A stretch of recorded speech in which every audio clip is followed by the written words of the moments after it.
Hello everyone, welcome to this episode of CG Friends and I. I'm Harris, and today we invite my very good friend and also my ex-colleague at Method, Cody Bergeron from Atomic Cartoon. Let's say hi to us. Yeah, hello. Yeah, my name's Cody. I'm a senior rigging artist right now at Atomic Cartoons.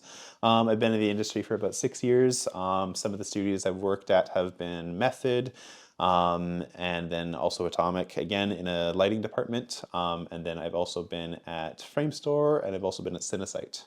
Yeah. Yeah, cool. So Cody, I know you were a compositor before. So why you decide to switch from compositing to rigging? I mean, that's a big jump, right? Yeah, they don't have a lot of things that are really in common. I think it started when I got out of school. I graduated as a compositor, and that's when I first landed my first gig, and everything was kind of going good.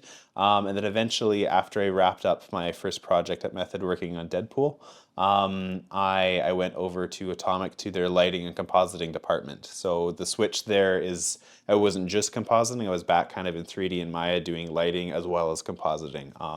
So when I started getting back into 3D, I went through my program at Think Tank. We ran through all the 3D courses as well as compositing. So I knew about 3D and everything that kind of had. And once I started dealing with that again, I kind of was like, oh, this is interesting, and I kind of wanted to pursue that a bit more. And then at the time, I was in the lighting department then, and they just didn't really have anything that was for me at the time. So again, I asked either if there was something either like in effects or something in rigging, something more technical. And at the time, they had something in rigging, and I took the shot, and the team was lovely, and that's kind of where I am now.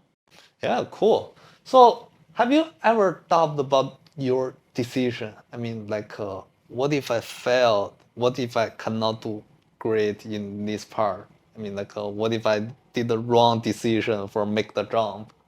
Yeah, no, there's definitely like a lot of times of like doubt or just kind of wondering and just kind of like, is it good? Is it bad? But I think I think I remember being in school and not understanding compositing. I'm like, this is so hard, this is difficult, I don't get it.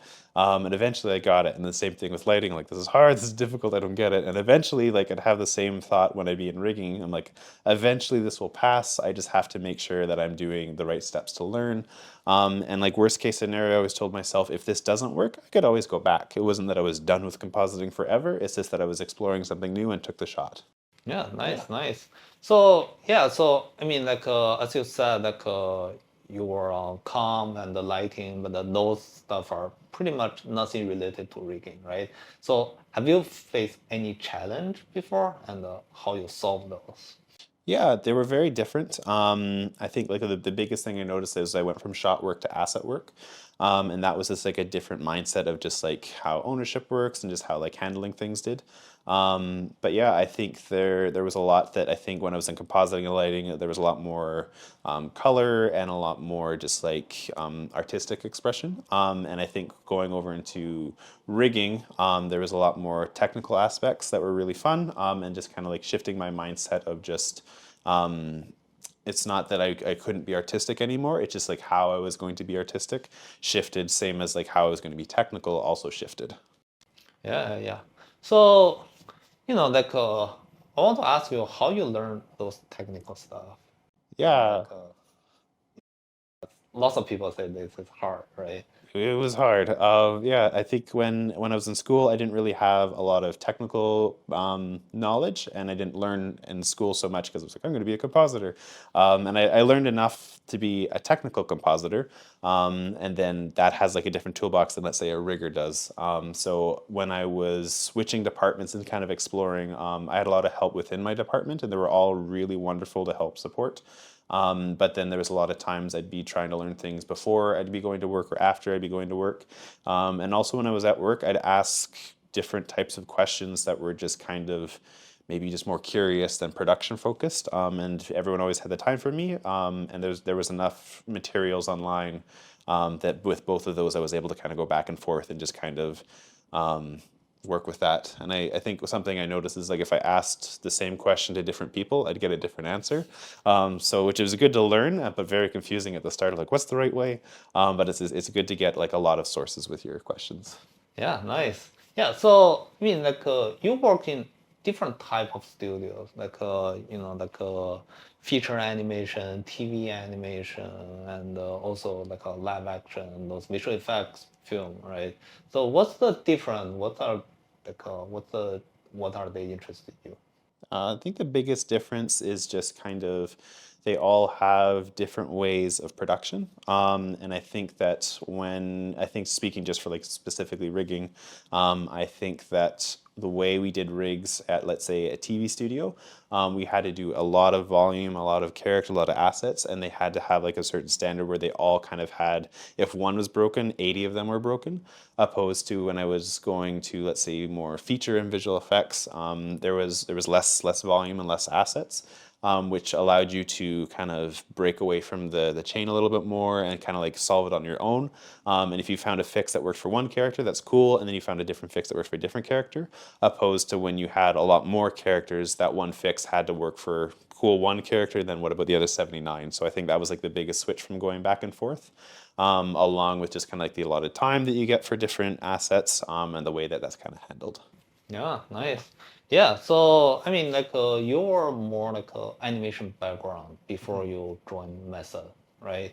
So have you faced any challenge to, switch from animation to visual effects? Yeah, I think that there's always going to be like some friction of just kind of I think just studio to studio, even if it was like feature to feature. But I think the biggest one from like let's say a feature to like TV animation is just maybe with feature the shows that I worked on were focusing on being like realistic, so making sure all the deformations were really good and really accurate. And not to say that let's say TV wouldn't. It's just that we didn't have a lot of cleanup departments after the fact, like CFX, that would come over and help shot sculpt, and we just didn't have the budget for that or the time for that. So it's just once we finished our rig in TV animation, that was it, and that was kind of like this is what we got. Opposed to when I was in feature, CFX would help fix something that might take us like a month to develop. They could easily spend like, oh, on these like 5 shots, we'll just quickly do this, and that solves that problem. So that's kind of like something to get used to, and the benefit and the cost of that. So it's just like it's kind of a good thing, but then it's also you just have to be conscious about that as well. Yeah. So then working on visual effect films, it's like lots of artists' dream, right? So then you already been there, right? So you work on Thor and also other projects. So then why you decide to go back to TV animation after that? Yeah, I think that like I really like my time in feature, as much as I like my time at TV animation. And like the reasons that I left wasn't necessarily, I think, because like you said, I started in animation, and it's like I left kind of to grow, and I'd say that it'd be different to like look at growth as just more rather than like better or something. So it was just expanding my tool set, and I hadn't done feature before. I did feature compositing, and I like the workflow of that. So like, all right, let's try like feature rigging. So I knew like the style and production differences that would bring. So I wanted to learn a little bit more of different deformation work, different department workflows and stuff. So yeah, it was very cool. But the switch to kind of go back to animation, it just worked out with the timing of contracts and things, and just like the opportunity presented itself that it just kind of like worked for me. So I'm not like I'll never go back to feature again, or like I'm only going to stay in TV. I just think that for me specifically, I'm pretty loose to ebb back and forth between the two, whether that's like TV animation, TV feature, VFX animation, or sorry, not VFX animation, VFX episodic stuff, or VFX feature. So all of those are just kind of pretty interchangeable for me. Okay, Cody. So then let's talk about your teaching experience. I know you also teach at school, right? So then why you decide to teach, and also like which part interests you? I started teaching before I was in the industry. I used to teach a lot of music. I did that for a few years, and I taught all the way from like kindergarten to like adult, from everything from like classical stuff to just like kind of just like in between, and pop music. And I always enjoyed that as like a medium, and just kind of like the back and forth you have as like a teacher and student, and just being able to share something that I know and just like break it down, and then see someone understand that and then take it and like run with it. And that was always like really validating for me back then. It was something that I kind of missed So when the opportunity of itself to come teach visual effects or like rigging at a school, I was open to it and I thought it was great. So I took the opportunity and I started teaching, and my students have been great. I love all of my students. And I think that it's just was, again, similar, just cool to take what I know from even just like in a couple different departments and just look at what they just kind of like looking at myself when I was a student and kind of see myself similar to there and watch them grow and like pursue their own careers and their own paths have been really validating as well. Yeah, nice. So then, how you manage your time then? I mean, this is like another job add on top of your full-time job, right? So then you have to prepare like materials, do feedbacks, and check their assignments. It's going to take you lots of time. Yeah, there's definitely a lot of time put into it.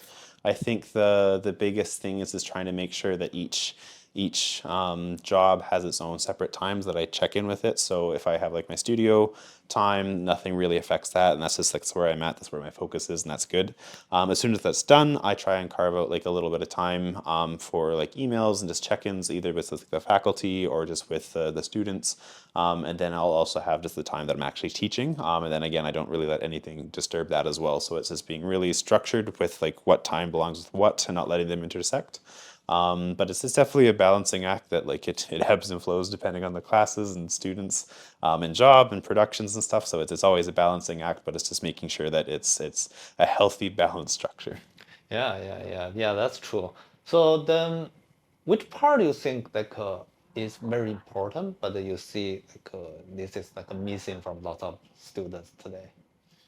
Yeah, I think the biggest thing that's probably missing would be where I think once you get your job, you still have to learn, you still have to grow, and there's so much more. And I remember being in school, it just like you just have this view of like I just wanted this job, it's gonna be great, and then you get it, and then it's kind of like a start to another completely different chapter.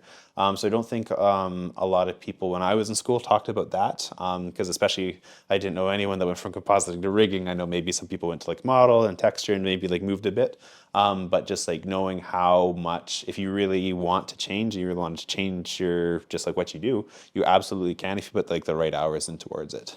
Yeah. Yeah, cool.